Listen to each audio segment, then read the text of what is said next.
അസ്സലാമു അലൈക്കും.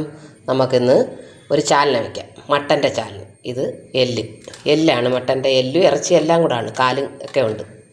ചാലിന വയ്ക്കാനുള്ള 1/2 കിലോ എല്ല്, അതിനകത്ത് ചേർക്കാനുള്ള സാധനങ്ങൾ: ഇത് പുതിനയില, ഇത് മല്ലിയില, ഇത് ഇഞ്ചി വെളുത്തുള്ളി പേസ്റ്റ് അരച്ചത്, ഇത് കറിവേപ്പില, ഒരു സവാളയുടെ പകുതി എടുത്ത് അരിഞ്ഞ് വെച്ചിട്ടുണ്ട് അത്, ഇത് ജീരകവും പെരുംജീരകവും ഇച്ചിരി മല്ലിപ്പൊടിയും കൂടെ വടുക അരച്ച് വെച്ചേക്ക്, മഞ്ഞപ്പൊടിയും ചേർത്ത് അരച്ച് വെച്ചിരിക്കുകയാണ്. ഇത് ചെറിയ ഉള്ളി, ഒരു 4 ചെറിയ ഉള്ളി എടുത്ത് ചെറുതായിട്ട് ഒന്ന് ചതച്ച് വെച്ചിട്ടുണ്ട്. ഇത് തക്കാളിപ്പഴം, അതിനകത്ത് ചേർക്കാനുള്ള തക്കാളിപ്പഴം, ഇത് പച്ചമുളക്. ഇതാണ് മെയിനായിട്ടും വേണ്ടിയത്. കടൽപ്പാശി എന്ന് പറയും, കടൽപ്പാശി കണ്ടോ, ഇതാണ്. ഇത് എല്ലായിടവും മേടിക്കാൻ കിട്ടും. ഇത് പിന്നെ സ്റ്റാർ പൂ അത്, പിന്നെ ഏലക്ക, ഗ്രാമ്പൂ, പട്ട അതിനകത്ത് ഇടാനുള്ളതാണ്. പിന്നെ അതിനകത്ത് ചേർക്കാനുള്ള തേങ്ങായും കസകസയും കൂടെ അരച്ച് വെച്ചിരിക്കുന്നതാണ്, വടുക അരച്ച് വെച്ചിരിക്കുകയാണ്. ഇത് അതിനകത്ത് ചേർക്കാൻ ഒരല്പം മുളക് പൊടി, ഇതിനകത്ത് ചേർക്കാനുള്ള ഉപ്പ്. അപ്പം നമുക്ക് തുടങ്ങാം. ഓക്കെ, ചട്ടി അടുപ്പ് വെച്ചു, തീ കത്തിച്ചു. കുക്കറാണ് വെച്ചേക്കുന്നത്. വെളിച്ചെണ്ണ ഒഴിക്കാൻ പോകുന്നത്. ആവശ്യമുള്ള വെളിച്ചെണ്ണ ഒഴിച്ച് അതിലോട്ട് നമുക്ക് ഉലുവ ചേർക്കണം. ഇതിന് ചാലിനാക്കി മസ്റ്റായിട്ട് ഉലുവ ചേർക്കണം. ഉലുവ ഇല്ലാതൊരു കളിയില്ല. നല്ലോണം ഇച്ചിരി ഇടണം, ഒരു നല്ലൊരു സ്പൂൺ ഇടണം ഉലുവ ഇട്ട്. അപ്പം അതൊന്ന് പൊട്ടി വരട്ടെ. അപ്പം നമുക്ക് ബാക്കിയുള്ള എല്ലാം അങ്ങോട്ട് ചേർത്ത് കൊടുക്കാം. അതൊന്ന് ചൂടായി വരുമ്പം നമുക്ക് ഈ എടുത്ത് വെച്ച ഇതൊക്കെ ഇല്ലേ, ഈ പട്ട, ഗ്രാമ്പൂ, ഏലക്ക, ഇതെല്ലാം കൂടെ അങ്ങോട്ട് ഇട്ട് കൊടുക്കണം. ചതയ്ക്കൊന്നും വേണ്ട, കഴിയങ്ങ് ഉണക്കി വെച്ചേക്കുന്നില്ലേ നമ്മൾ. അപ്പോൾ അതങ്ങനെ അങ്ങോട്ട് വയ്ക്കാം. ഒന്ന് മൂത്ത് വരട്ടെ.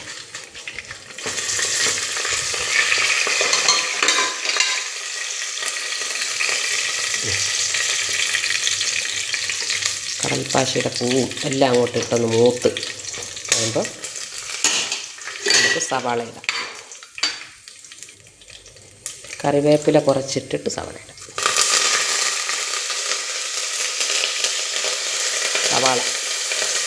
സവാള ഇടാം.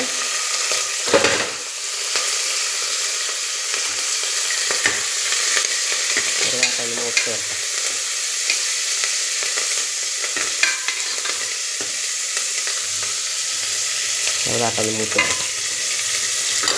ഇത് വാടിയാൽ മതി.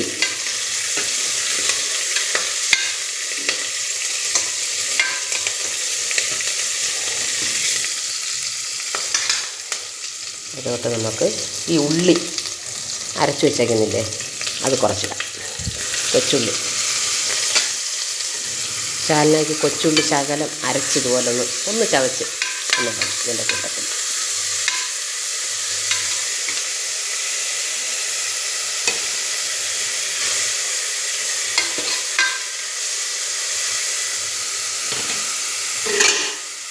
അവിടെ പിന്നെ നമുക്ക് പച്ചമുളക് ഇടാം. 2-3 പച്ചമുളക് നമ്മുടെ എരിയുടെ ആവശ്യത്തിന് ഇടാം. എനിക്കെരി കുറച്ച് മതിയായതുകൊണ്ട് അങ്ങനെ ഇടുന്നുണ്ട്. എരി അനുസരിച്ച് ഇടാം നമുക്ക് കേട്ടോ, ആവശ്യത്തിനുള്ള എരി. ഇത്തിരി മുളക് പൊടി ചേർക്കുന്നത് നമുക്ക് എരി കൂട്ടുന്നവർക്ക് ഇഷ്ടമാണ്, എരി ഇല്ലാത്തവർക്ക് പറ്റില്ല. പിന്നെ നമ്മൾ ചേർക്കുന്നത് തക്കാളിപ്പഴം ഒന്ന് വാടി വരുമ്പോൾ വാടട്ടെ.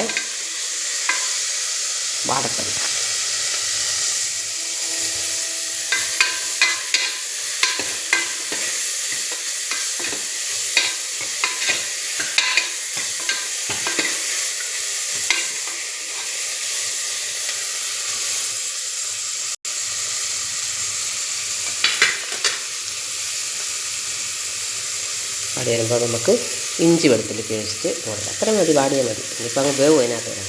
ഇഞ്ചി വെളുത്തുള്ളി പേസ്റ്റ്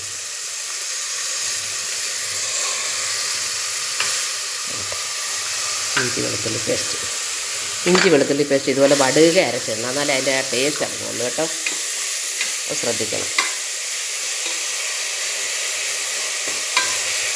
ഇഞ്ചി വെളുത്തുള്ളി പേസ്റ്റ് ഇട്ട് ഒന്ന് ചെറുതായിട്ട് ചൂടായി വരുമ്പോൾ നമുക്ക് മട്ടൻ്റെ എല്ലിടാം. മട്ടൻ്റെ എല്ല് പടപടന്ന് അങ്ങോട്ട് വാരിയിടും.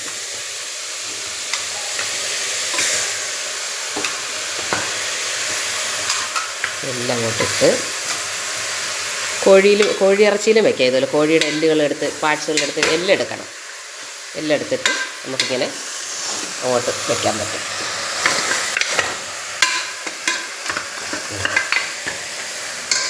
എടുത്തിട്ട് ഒന്ന് ചൂടായി വരട്ടെ.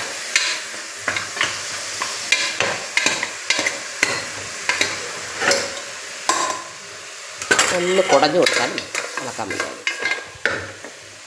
എന്നിട്ട് ഒന്ന് ചൂടായി വരട്ടെ.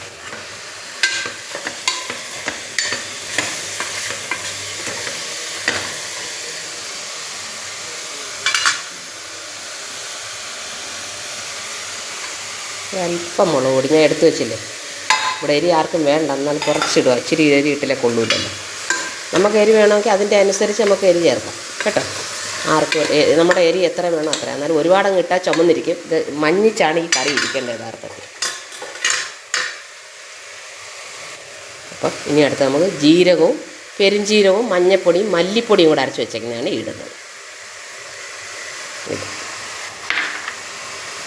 അത് ഇട്ട് നമുക്കൊന്ന് ഇളക്കാം.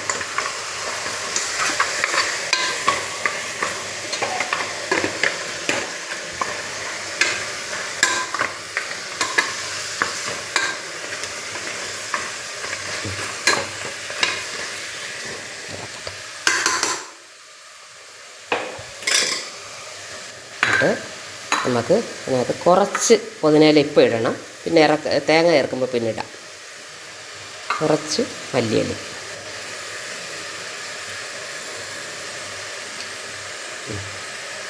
ഇട്ട് നമുക്ക് ഉപ്പിടട്ടെ. കുറച്ച് ഉപ്പ് ഇട്ട് കഴിഞ്ഞിട്ട് കുറച്ച് ഉപ്പ് ഇട്ടിട്ടുണ്ട്. എല്ലാം കൂടെ ഇളക്കിയിട്ട്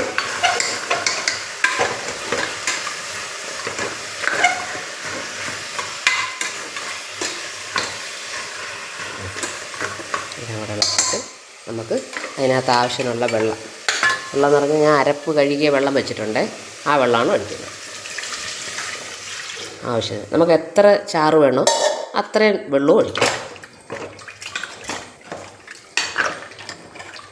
നല്ലോണം ഒന്ന് തിളയ്ക്കട്ടെ. തിളച്ച് ഒരു 2-3 വിസിൽ അടിക്കട്ടെ. 3 വിസിൽ അടിച്ച് കഴിഞ്ഞിട്ട് നമുക്ക് ഓഫാക്കിയിട്ട് വേണം തേങ്ങ ചേർക്കാൻ. എന്നാലേ കൊള്ളു.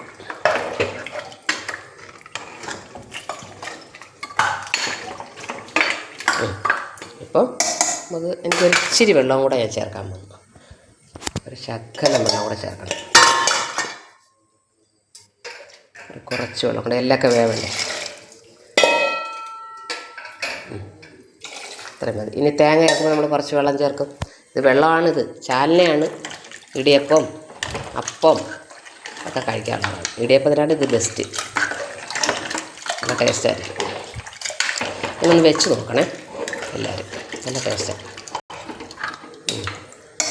അപ്പം നമുക്കിനി ഇത് മൂടി ഇട്ട് നമുക്കങ്ങോട്ട് 2-3-4 വിസിൽ വരട്ടെ. ഒരു 5 വിസിൽ വരെ അടിക്കാം. അത് കഴിഞ്ഞിട്ട് ഓഫാക്കിയിട്ട് പിന്നെ നമ്മൾ ചേർക്കാനുള്ളത് തേങ്ങയും കസകസയും കൂടെ നമ്മൾ അരച്ച് വെച്ചിട്ടുണ്ട് ഇവിടെ. അതുകൂടെ ഒഴിച്ച് ഒരു 2 തിളയ്ക്കുമ്പോൾ ഓഫാക്കണം. അതാണ് ചാലന. ഈ പാശിപ്പൂ എന്ന് പറഞ്ഞ സംഭവം ഞാൻ കാണിച്ചില്ല. അത് കറക്റ്റായിട്ട് ഇടണം, എന്നാലാണ് ഈ ചാലനയുടെ ടേസ്റ്റ് ഇറങ്ങുള്ളൂ. എല്ലാവരും ഒന്ന് ട്രൈ ചെയ്ത് നോക്കുക. ഇനി തേങ്ങയും കൂടെ ഉണ്ട്, അതുകൂടെ ചേർക്കണം. എല്ലാവരും ഇത് ചെയ്ത് നോക്കണേ. എല്ലാവരും എനിക്ക് കമൻറ്റ് ഷെയർ എല്ലാം ചെയ്യുക എല്ലാവരും. ഓക്കെ, അസ്സലാമു അലൈക്കും. അപ്പം നമുക്ക് കുക്കർ മൂടി വെച്ച് വേവിച്ചല്ലോ, വെന്ത് കഴിഞ്ഞിട്ടുണ്ട്. ഇനി നമുക്ക് കുക്കറൊന്ന് തുറന്ന് നോക്കാം. ഞാൻ എയറൊക്കെ പോയി കഴിഞ്ഞാൽ പിന്നെയാണ് തുറന്നത്. വെള്ളമൊക്കെ ഒഴിച്ചൊക്കെ അങ്ങനെ തുറന്നുകൂടാ, എന്നാലും തുറന്ന് ഇളക്കി നോക്കി. എല്ലാമൊക്കെ ഒരുമാതിരി വെന്ത് ഒരു 10 വിസിലോളം അടുപ്പിച്ച്, 5 വിസിൽ വെന്തില്ല, അങ്ങനെ ഒരു 10 വിസിലോളം അടുപ്പിച്ച്. ഇനി നമ്മൾ അരച്ച് വെച്ചിരിക്കുന്ന ആ തേങ്ങയും കസകസായും കൂടെ നമ്മൾ ഇതിനകത്തോട്ട് ചേർക്കാൻ പോകണം. ചേർത്ത് ഇച്ചിരി വെള്ളം കൂടെ ഒഴിച്ചാൽ മതിയാകും. ഇതിന് നല്ല ചാലന എന്ന് പറയുന്നത് നല്ല ചാറ് വേണേ.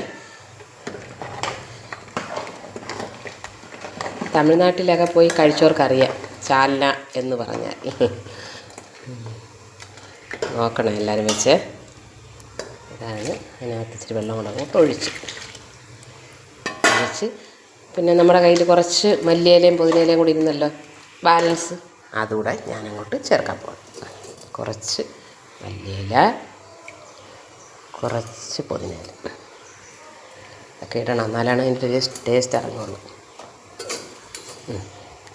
എന്നിട്ട് നമ്മൾ നല്ലോണം കറി ഇളക്കി, എനിക്കൊരു ഇച്ചിരി വെള്ളം കൂടെ ചേർക്കാൻ പോയി. ഇത് കട്ടിയാവും, തേങ്ങ അരച്ചതുകൊണ്ട് കട്ടിയായ കൊള്ളാം. ചാലന എന്ന് പറഞ്ഞാൽ ചാലന തന്നെയാണ്. അപ്പോൾ ഇനി ഞാനൊരു 2-3 വിസിലൂടെ അങ്ങോട്ട് അടുപ്പിക്കാൻ പോവാണ്. ഞാൻ ഇനി ഒരു ദിവസം വേറെ എളുപ്പ ചാലന നമുക്ക് ഉണ്ടാക്കുന്ന ഒരു രീതി കാണിച്ചു തരാം കേട്ടോ. അപ്പം ഞാൻ ഇത് ഇനി വീണ്ടും മൂടി വെച്ച് ഒരു 2 വിസിലൂടെ അങ്ങോട്ട് അടുപ്പിക്കാൻ പോവാം. അങ്ങോട്ട് വേവട്ടെ. നല്ല തേങ്ങയും കൂടെ ചേർത്തിട്ട് അങ്ങോട്ട് 2 വിസിലടിക്കട്ടെ. ഓക്കെ. അപ്പം നമ്മുടെ കുക്കർ എല്ലാം തേങ്ങയൊക്കെ അരച്ച് ചേർത്ത് റെഡി ആയിട്ടുണ്ട്. ഇനി നമുക്കൊന്ന് തുറന്ന് നോക്കാം, ചാലന ഒന്ന് തുറന്ന് നോക്കാം എങ്ങനെയുണ്ടാകും. ചാലന ഇരിക്കുന്നുണ്ടോ? ഇതാണ് ചാലന, ആവി വറക്കുന്ന ചാലന. നിങ്ങളിങ്ങനെ ഒന്ന് ഉണ്ടാക്കി നോക്കണം കേട്ടോ. ശരി, ഓക്കെ. അസ്സലാമു അലൈക്കും. എല്ലാവരും ലൈക്ക് ചെയ്യണം, ഷെയർ ചെയ്യണം, കമൻറ്റും ചെയ്യണം. ഓക്കെ. ചാലനയുടെ കളർ കണ്ടോ എല്ലാവരും? ഇങ്ങനെ ഇരിക്കണം ചാലന കേട്ടോ. എല്ലാവരും ഉണ്ടാക്കി നോക്കിയിട്ട് അഭിപ്രായം പറയണേ.